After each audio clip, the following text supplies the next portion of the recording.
So here I am again in this other pillow talk with myself and all of you that resonates. I want to talk tonight about the Omniweaver of Love, which is the painting that I just sold. And I am super happy that the collector is Falco, which is another artist, and his energy is just fantastic. And there's so much resonance in everything that has to see with the energetics and the metaphysics of being an artist. So, the Omniweaver of Love, she came in 2013, 20 years ago. Wow. And in those days, I was living in Miami, and I had a really beautiful garden in the house that I was living those days with my previous husband, that was a pianist. And he will go and, in these contracts for 3 months, and I will just have the space and the garden and all the magic of this beautiful house that I helped him to finish, to complete. So it was part of my own artwork. Like here it is, kind of the same thing.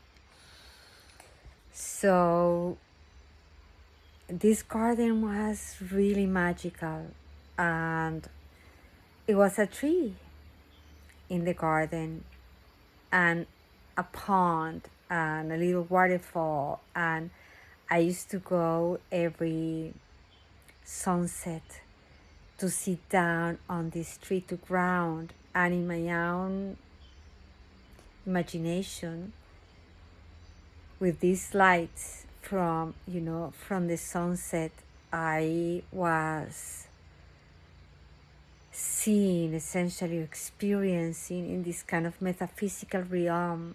I was experiencing an altar that was in this 5D, kind of magical realm. And it was kind of obvious for my physical eyes as the light will create these constructions, like this cupola of light. So here I am one night, actually no, one sunset. It was really an amazing, like one of those sunsets in Miami that are like fire, reds and pinks and very strong rays of light.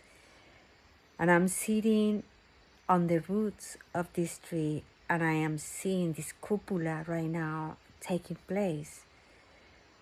And I felt these very clear messages, and the Omniweaver of Love, this painting, came to my vision, came to my awareness.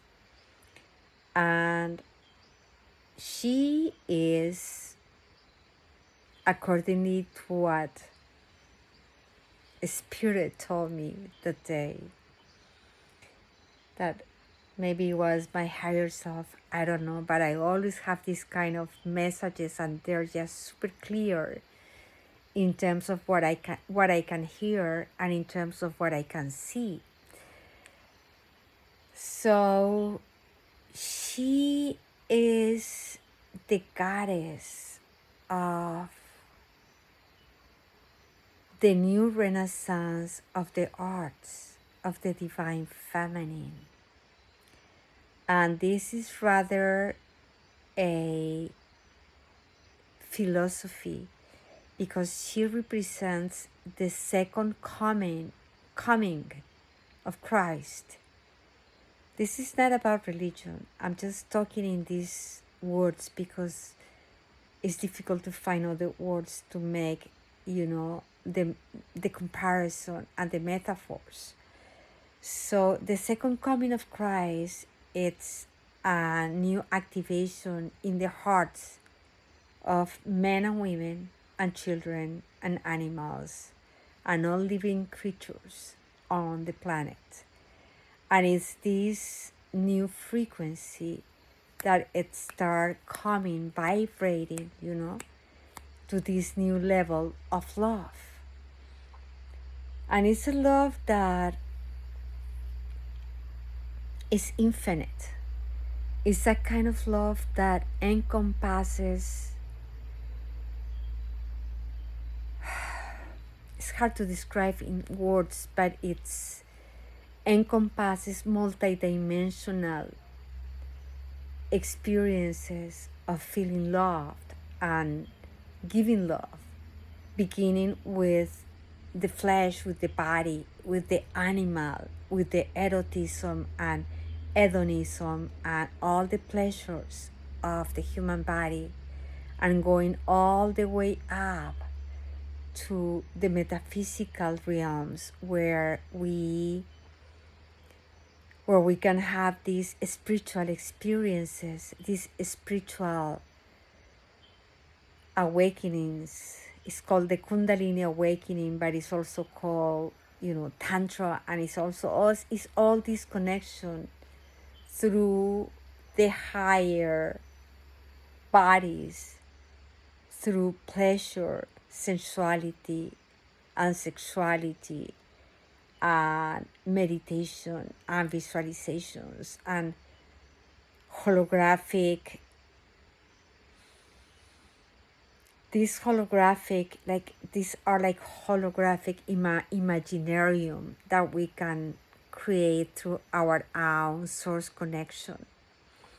So, like I said before, it's hard to explain, but the painting, the Omniweaver of Love, represents that energy that was activated in 2013 in the hearts of a lot of people. So she comes as a representation in an artwork of what this means, because words are difficult. So there she is with that energetics, electromagnetics, frequencies of connecting heart and mind with this level of love.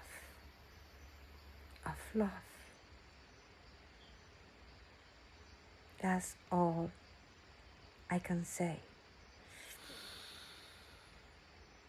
So the reproductions, now that the original is sold, we are having reproductions available for your